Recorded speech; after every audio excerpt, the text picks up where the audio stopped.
beginning a new series called Finding Yourself, based directly from the book Building a Sanctuary in the Heart, Bylvavi Mishkan Evne by Rabbi Itamar Schwartz, a book that uses the ancient wisdom of our sages blended with modern-day realities and teaches how to build a meaningful relationship with Hashem, ourselves, and others.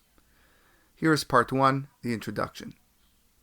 Your life's mission requires you to know yourself as well as your Creator. The knowledge of the self is only an intermediate path for attaining knowledge of the Creator, which is the goal. The question is, which one of these should come first?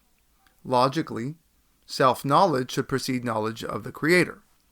Practically speaking, however, there is one approach that begins with self-knowledge and another one that begins with knowledge of the Creator, and each approach has its merits. You see, if one places self-knowledge before knowledge of the Creator, his method is solid and sound.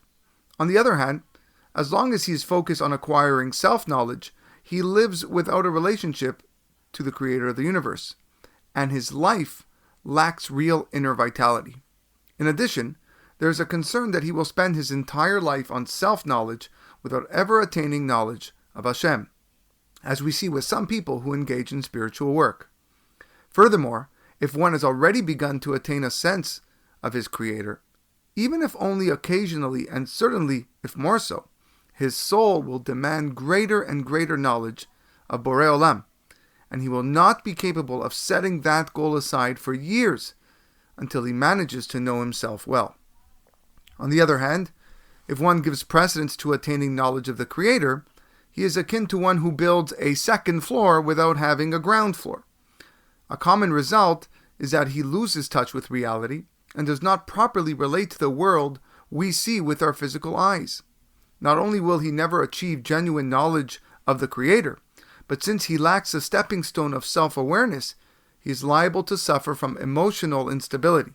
He lives with only heaven, not earth, with delusion, not reality. For this reason, Da et atzmecha, getting to know yourself, is an important prelude to the Bylvavi books. When you think about who you are, you need to be able to filter out the outer layers that are not really part of you. Otherwise, the you that you will try to connect to Hashem with will not be the real self. It will just be some false self-image that you have combined from various elements. Only after removing all the inner noise and the facade that taints your self-concept can you effectively begin with the work of making that true self closer to Hashem.